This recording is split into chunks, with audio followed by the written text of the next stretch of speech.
ያላንስ በጣም ስታሳዝን ካዲያ ተሸክመ የምታበላት መሆኑን ብታውቅ ኖሮ ካዲያ ለምንድን ነው ቤዛን ጥላት ሄድከው? እንደዛ ስለምን ያስነበር እንደዛ ስለምን ያስነበር ሳትወለድ በፊት የጠላ እንደማትፈልግ እኮ ታየ። ስታረግዝ ጥላት ሄድክ። ህይወቷን እንድታጠፋ ህይወቷን እንድታጣ አደረካት። የቱ ጋር ነው ያንተ አባትነት? ስድብ በቻልኩና የስድብ ናዳ ባሽጎደጎድኩበት እዚህ ሰውዬ ላይ በጣም የሚያናድድ ሰውዬ ነው።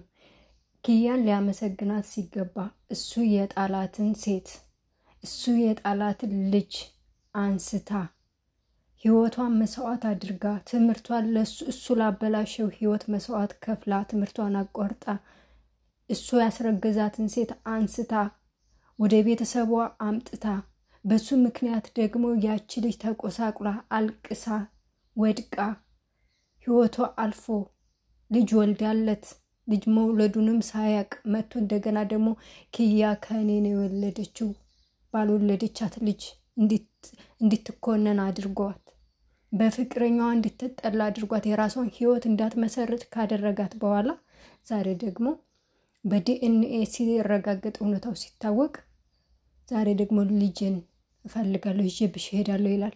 ሊያመሰግናት ሲገባ እሱ የጣላት ልጅ አንስታ ስላሳደገችለት ሊያመሰግናት ሲገባ ለከፈለችው እሱ ላበላሸው ህይወት ለከፈለችው ዋጋ ሊያመሰግናት ሲገባ ዛሬ ልጅቱን ይዤብሽ ሄዳለሁ አደራ እኮ ነው የተሰጠችው ልጅ በህይወት የሌለች ጓደኛዋ አደራ ጥላባት የሄደችው ልጅ ዛሬ ደግሞ ወስድብሻለሁ ምን ማለት ነው? መውለድ ብቻ ቁም ነገር አለው እንዴ?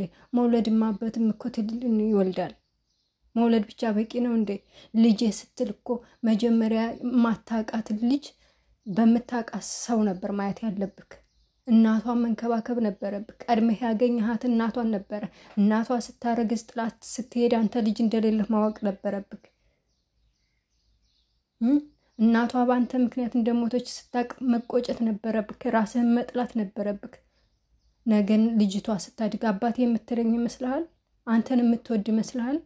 እናቷ ባንተ ምክንያት እንደሞተች ጥላት ስታረግዝ ጥላት እንደሄደች በሌላ ሴት ጓደኛዋን ፈልገህ ጓደኛዋን አፈቅርሻለሁ ብለህ እንደጠየቃት ስታቅ ያኔን አባቴ ብላ የምትቀበልህ ይመስልሃል?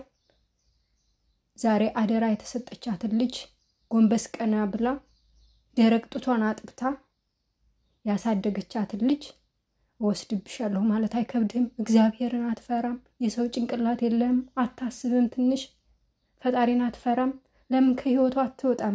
እስከዛሬ ብዙ መስዋዕት ከፍላ ልጅን ላሳደገችው ውጣ ውረድ አይበቃትም? ዛሬ መጥተህ ደግሞ ህይወቷን የምታመሰቃቅልባት ትንሽ ፈጣሪን አትፈራም? ለምን አትተዋትም? ሰው የለህም? የሚመክርህ የለም? መጀመሪያ እኮ ስትመጣ ኪያን ከመፈለግ በፊት አፈቅርሻለሁ ትናንት ጓደኛዋ የነበረቻትን ልጅ ጓደኛ መተካ አፈቅርሻለሁ ከማለት በፊት ልጅ አለክ ስትባል የት ናት ለያት ለወቃት ትወልዳልኛለች ወይ ብለህ መጠየቅ ነበረብክ። ሮጣ የሷን ህይወት ለማበላሸት ከህይወት እንደጀመረ ስታቅ ልጅ ወልጅላታለሁ ምንም ንክኪ ሳይኖርክ የጓደኛዋ ፍቅረኛ እንደነበርክ ያወቅ ከሷ ጋር ግንኙነት እንዳለክ ስታወራ ትንሽ ፈጣሪን አትፈራም? ምን አይነት ሰው ነህ አንተ? በምን አይነት ቃላት ነው ክፋትህን ልገልጸው የምችለው? በጣም የምታናድድ ሰው ነህ። እግዚአብሔር አምላክ እንደዚህ አይነት ሰዎች በእንደነዚህ አይነት ሰዎች የስንት እህቶቻችን ህይወት ይበላሻል። ትናንት ቤዛ የምትባለው ጓደኛዋ የልጅህ እናት የሆነችዋን ህይወት እንዳበላሸክና እስከ ወዳኛው ህይወቷ እንዳለፈ እያወቅ ሌላ ደግሞ ህይወት ለመጉዳት የሌላ ሰው ህይወት ደግሞ ለማቆሳቆልና ለማመሰቃቀል መሞከር ምን የሚሉት ጭካኔ ነው? አታሳዝንህም? ኪያን ልታመሰግን ሲገባ ይሄ ነው የሷ ውለታ ይሄ ነው የሚገባት? አይገባትም በእውነት። ሌላ ደግሞ ፍርድ ቤት ብለህ ህግ ፊት እንቀርባለን አባት ለመሆኔ ማን ይከለክለኛል ልጅ ላልከው ደግሞ ሌላ ጣጣ ደግሞ ይዘህ ዋጋ እንድትከፍል ታደርጋታለህ። ልጅክ እንደረቅጡት ያጣጥፍታ ያሳደገችልህ ሴት መልሱ ይሄ ነው? ዋጋዋ ይሄ ነው? ልትመልስላት የሚገባ ምስጋና ይሄ ነው? ኧረ ምን አይነት ጉድ ነው?